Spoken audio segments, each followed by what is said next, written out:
गुंडा राज खत्म करने के नाम पे बाबा आए थे, यहाँ गुंडों का राज स्थापित हो गया है। जब एक अहंकारी स्वभाव का व्यक्ति मुख्यमंत्री के पद पर बैठता है तो वो जनता के साथ न्याय नहीं कर पाता।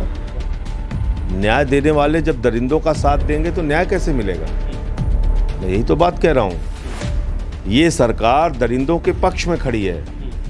रेप की पुष्टि 22 सितंबर के मेडिको लीगल रिपोर्ट में, जो जवाहरलाल नेहरू मेडिकल कॉलेज की रिपोर्ट है डॉक्टर्स की, उसको पढ़िए।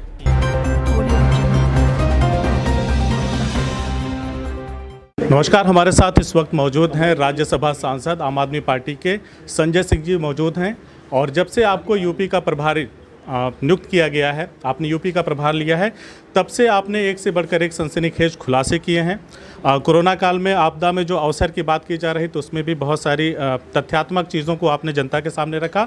और हालिया अभी कल की बात करूं तो आप हाथरस गए थे, जो प्रकरण पूरे देश में या यूँ कहूँ कि पूरे विश्व में भारत की छीछा लेदर करने के लिए काफ़ी है। उस प्रकरण में आप गए थे, वहाँ पे आप पे स्याही फेंकी गई है और आज आप यहाँ मौजूद हैं आजमगढ़ में। तो हम लोग जो ज्वलंत मुद्दे हैं, जो कुछ हमारे प्रदेश में चल रहा है, उन सभी चीज़ों को लेकर संजय सिंह जी से एक संक्षिप्त बातचीत करेंगे और जानने की कोशिश करेंगे कि आपको जब से यूपी का प्रभारी बनाया गया तब से आपने कोरोना में एक से बढ़कर एक खुलासा किया। बहुत सारे ऑक्सीमीटर और बहुत सारे उपकरणों की खरीद फरोख्त पे आपने आरोप लगाया कि बहुत बड़ा घोटाला हुआ है। तो उन आरोपों का क्या हुआ? देखिए, मैंने कहा था 75 जिलों में घोटाला हुआ है जी। 800 रुपये का ऑक्सीमीटर 5000 में खरीदा गया, 1600 का थर्मोमीटर 13000 में खरीदा गया। 800% कमीशन खाया इन लोगों ने। जब लोगों की लाशें शमशानों में बिछी हुई थी, योगी सरकार शमशान में दलाली खाने में लगी हुई थी। उसकी जांच की एक रिपोर्ट आई अभी, शायद मीडिया ने उतना महत्व नहीं दिया। 28 जिलों में इन्होंने खुद भ्रष्टाचार पकड़ा है। अब उन 28 जिलों के अधिकारियों के खिलाफ कितनी FIR हुई, कितनों को जेल हुई, कितनों से रिकवरी ऑर्डर हुआ, कितनों के खिलाफ कार्रवाई हुई, ये बताना चाहिए सरकार को। उनका पूरा ध्यान क्या है? संजय सिंह पे मुकदमा कर दो, किसी और को पिटवा दो, किसी और को जेल भिजवा दो। पूरी ताकत इस सरकार की इसी काम में लगी हुई है। और जब एक अहंकारी स्वभाव का व्यक्ति मुख्यमंत्री के पद पर बैठता है तो वो जनता के साथ न्याय नहीं कर पाता। तो योगी जी भी आज जिस प्रकार से हाथरस के मामले को हैंडल कर रहे हैं कि उस गुड़िया के घर के आसपास के इलाके को उन्होंने ऐसा हिस्सा बना दिया जो लगता है भारत में है ही नहीं। और कल पुलिस सुरक्षा में हमें ले गए और पुलिस सुरक्षा के बीच विश्वासघात करके हमला कराया। तो इसलिए मुझे लगता है कि आज लखीमपुर खीरी का कांड हो, आजमगढ़ का कांड हो, जौनपुर का कांड हो, बागपत में हो, फतेहपुर में हो, बलरामपुर में हो, हर जगह छोटी छोटी बच्चियों के साथ बलात्कार की घटनाएं हो रही हैं। जब प्रदेश संभल नहीं रहा है आपसे, तो आपको इस्तीफा देके चुपचाप गोरखपुर का मठ चलाना चाहिए। संयुक्त राष्ट्र संघ तक ने इस सरकार की आलोचना की है।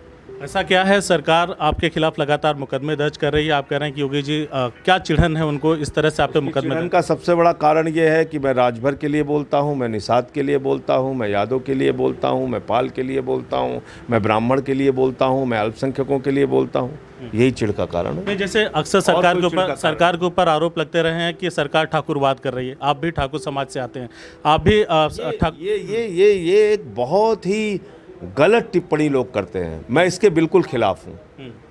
मुस्लिम समाज की बुराइयों के खिलाफ मुसलमानों को क्यों नहीं बोलना चाहिए? मैं ये पूछता हूँ सवाल।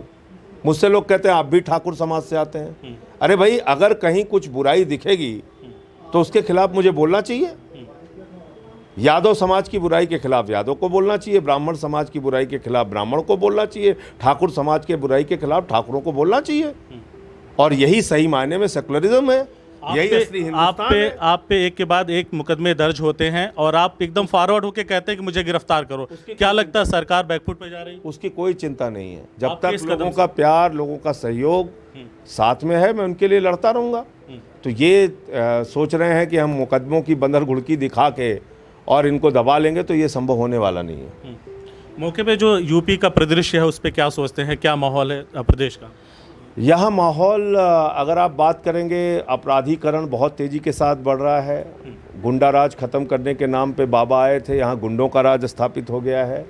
भ्रष्टाचार का आलम, मैंने आपको बताया कि कोरोना जैसे महामारी के टाइम में भी ये सरकार दलाली खा रही थी। 69,000 शिक्षकों की भर्ती में इस सरकार ने घोटाला किया है। गड्ढा मुक्त सड़कों की बात कहते थे, गड्ढा युक्त सड़कें आपको हर जगह मिल जाएंगी। आप दौरा कर लीजिए, घूम लीजिए इंटीरियर्स के अंदर। और जो बुनियादी सुविधाएं हैं, शिक्षा है, अस्पताल है, स्वास्थ्य है, इसकी ओर एक पैसे भी ध्यान नहीं दिया गया। किसान अपनी बदहाली की दास्तां रो रहा है। अभी मैं सोनभद्र और मिर्ज़ापुर के इलाके में था, वहाँ किसानों ने अपनी बहुत सारी समस्याएं बताई। तो कुल मिला के हर वर्ग इस सरकार से दुखी है। विशेष तौर पे महिलाएं, बच्चियां, उनकी सुरक्षा को लेकर लोग चिंतित हैं।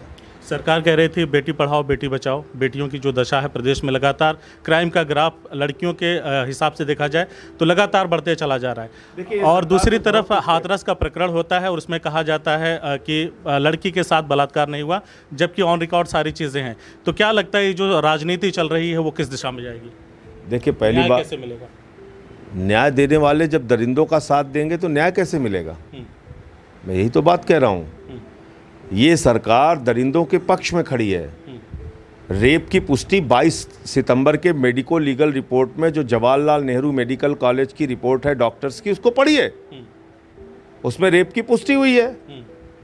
उसके बाद आप कहते हैं फॉरेंसिक रिपोर्ट आई। फॉरेंसिक का सैंपल आपने लिया 11 दिन के बाद।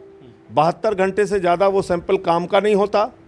तो आप ज़बरदस्ती उन दरिंदों को बचाने के लिए पूरी की पूरी सरकार खड़ी हो जा रही है, तो कैसे न्याय मिलेगा? इसलिए हमने इसमें मांग किया है इस केस को यूपी से ट्रांसफ़र किया जाए।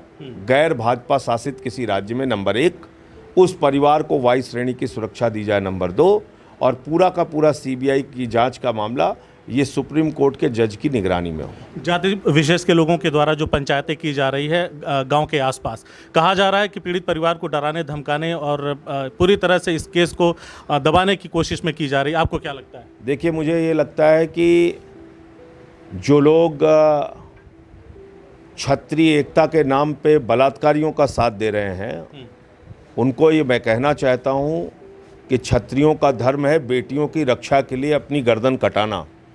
दुराचारियों के पक्ष में खड़ा होना क्षत्रिय धर्म नहीं है।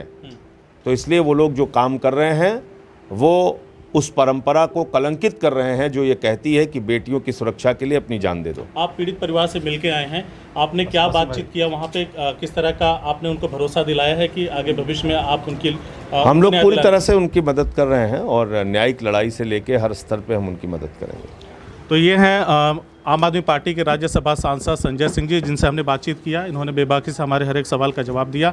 हमसे बातचीत करने के लिए बहुत बहुत शुक्रिया। धन्यवाद। CIB इंडिया न्यूज की सभी खबरों को देखने के लिए लाल रंग की बटन को दबाकर चैनल को सब्सक्राइब जरूर करें, घंटी जरूर दबाएं ताकि हमारी सभी खबरों के नोटिफिकेशंस आप तक पहुंचते रहें।